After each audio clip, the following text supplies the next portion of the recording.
Alors, on est à l'événement Coué, à la rencontre des peuples autochtones. Une très belle journée. Ça a toujours lieu à chaque année autour du solstice d'été, autour du 21 juin.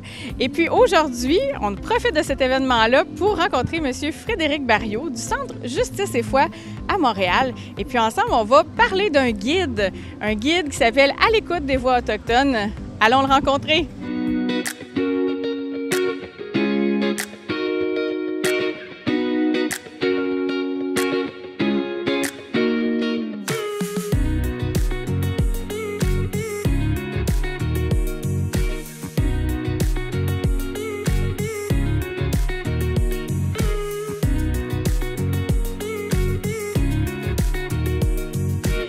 Bonjour Frédéric. Bonjour. Ça va bien? Très, très, très bien. Merci d'être là aujourd'hui. Écoute, tu connais bien le livre « À l'écoute des voix autochtones ».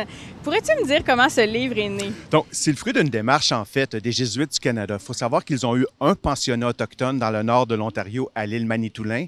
Et ça a été vraiment... Bon, ils ont évidemment eu un règlement hors cours pour les abus qui avaient été perpétrés là, mais ça a été vraiment le point de départ, vraiment, d'une démarche, je dirais vraiment une démarche de conversion, non seulement personnelle, mais institutionnelle. Donc, ils ont fait vraiment de la réconciliation avec les premiers peuples. Leur priorité pastorale absolue, c'est dans ce contexte-là que ça avait fait vriller la manchette. Ils avaient fait notamment un pèlerinage canadien en canot dans lequel il y avait autochtones, francophones, anglophones qui ramaient ensemble. Et à l'issue de tout ça, ils ont vraiment eu l'idée de créer, donc à la faveur de ces cercles de dialogue qui se sont faits autour de feu de camp tout au long de ce pèlerinage-là, donc créer une démarche vraiment pédagogique, vraiment de dialogue. Donc, le guide est né comme ça et ils ont invité comme ça, donc des francophones, des anglophones et des autochtones d'un peu partout à travers le pays. Et c'est dans ce contexte-là que je me suis joint à l'aventure. Alors, j'aimerais savoir, en gros, de quoi parle cette démarche-là? Il y a combien d'ateliers? Peux-tu nous donner quelques détails? Comme le nom l'indique, donc, ça dit à l'écoute des voix autochtones, tous les textes qu'on va lire, en fait, dans ce guide-là, il s'agit d'un guide, d'un document écrit, bien entendu, ont été écrits par des personnes autochtones. Donc, ça se divise en trois parties, je dirais. La première partie qui est vraiment le monde avant le contact avec les Européens. Donc, on voit le monde à partir du point de vue des Autochtones, que ce soit la langue, le rapport à la famille, au territoire. La deuxième partie, la plus douloureuse mais nécessaire, aborde les questions douloureuses comme celle des pensionnats, évidemment, mais celle du colonialisme et de la dépossession. Et la dernière partie, qui ouvre vraiment sur un horizon d'espoir, c'est les voies, justement, de la guérison et la voie de la réconciliation telles qu'elles peuvent être vécues en dialogue.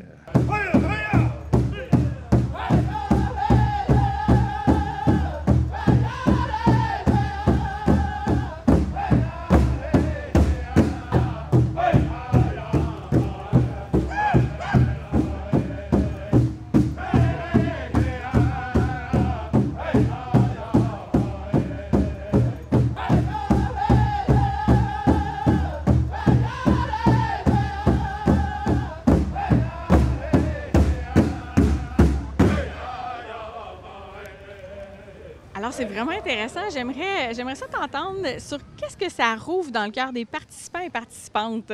Puis on le devine, évidemment, aborder des enjeux aussi sensibles et douloureux comme ceux-là, ça demande bien entendu une pédagogie vraiment qui est adaptée. Donc, ça repose vraiment, je dirais, sur la spiritualité de la rencontre dont parle beaucoup le pape François, mais surtout vraiment la méthode du discernement ignatien. Donc, le climat de confiance est établi dès la première session. À chaque session, donc, c'est vraiment un climat d'écoute authentique, ce qui fait qu'on a tous des blocages, on a tous, bien entendu, des questions qu'on n'a pas encore cheminées. Donc, ça nous permet justement de les vivre ensemble dans un climat de respect absolu où chaque parole est entendue, où chaque parole est écoutée. Et ça nous permet justement progressivement vraiment de dénouer ces nœuds-là et d'avancer vers vraiment une meilleure compréhension, mais je dirais beaucoup plus au niveau du cœur et des viscères. Donc, vraiment, vivre ce retournement, cette métanoïa complète pour vraiment devenir artisan de paix et agent donc de changement dans nos communautés, mais aussi plus largement, vraiment, comment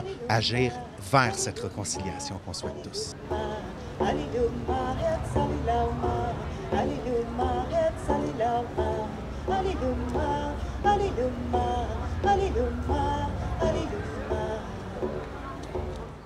Alors Frédéric, toi, tu en as animé, je crois bien, des sessions.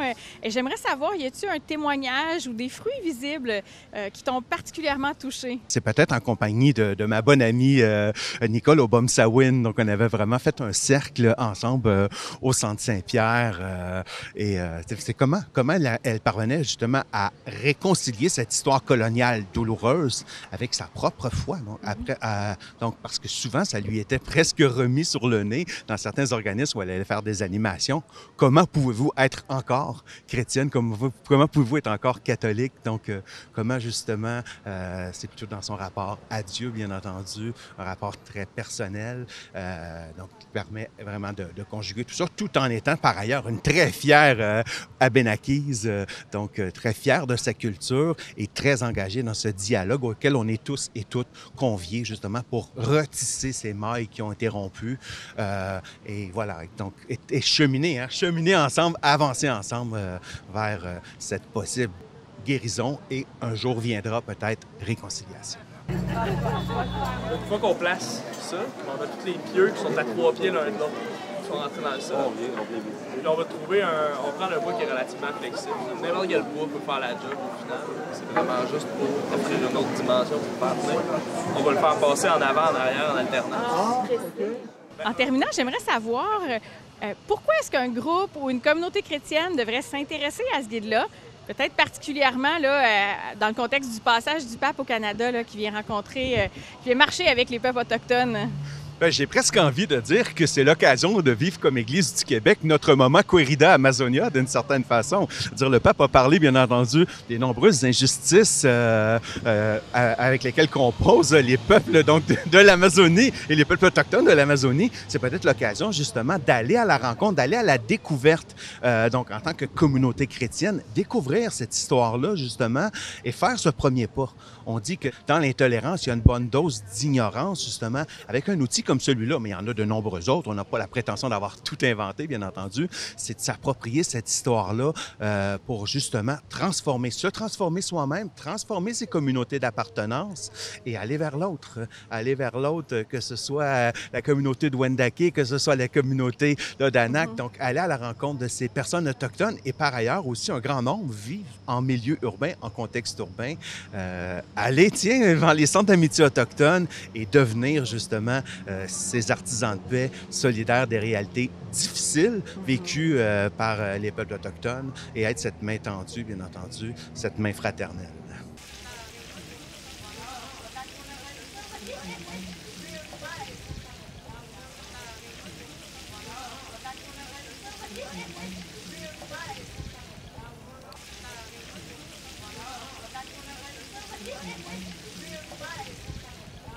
Alors là, je suis vraiment curieuse. Par exemple, dans un milieu où il n'y a pas de communauté autochtone à proximité, ce serait quoi la pertinence d'approfondir ce guide-là en communauté, en groupe? Donc, c'est l'occasion justement d'être conscient de ce lourd passé, bien entendu, mais aussi, sans le savoir, il y a des personnes autochtones qui vivent dans nos communautés. Plus de la moitié des Autochtones au Québec vivent hors communauté. Donc, j'ai presque envie de dire que ça nous regarde de tous et toutes. Et c'est l'occasion, justement, d'aller à la rencontre. Les centres d'amitié autochtones qu'il y a dans à peu près toutes les grandes villes dit quelque chose de cette présence urbaine des Autochtones. Donc, ça nous regarde, je dirais, encore plus en tant que chrétiennes et chrétiens. J'aimerais savoir, là, pour toi, là, c'est quoi ton souhait ou ton espérance suite à la visite du Saint-Père ici au Canada? On est nombreux à dire que c'est le commencement de quelque chose. C'est non pas une ardoise qu'on va effacer du jour au lendemain. Au contraire, c'est le début. C'est le début. Moi, je sens que dans ces excuses-là, celles des évêques qui les ont précédées de quelques mois, c'est l'occasion justement de faire ces pas de plus, en se sentant, je dirais, autorisé en tant que chrétienne et chrétien de les faire ces pas-là. On a longtemps été vraiment menottés par la honte, le repentir, tout à fait légitime, évidemment, mais avec ces pas-là qui sont faits, il n'y a plus aucune raison de ne pas faire vraiment ces gestes significatifs vraiment pour aller encore plus de l'avant dans cette démarche. Alors Frédéric, on est à l'événement Coué, on va aller en profiter ensemble, toi et moi, puis on va découvrir des choses, j'imagine. Bien oui, on a un condensé en fait des cultures des 11 nations autochtones avec lesquelles on cohabite sur ce territoire. Bien, allons-y! Bien, parfait, merci! Allons-y!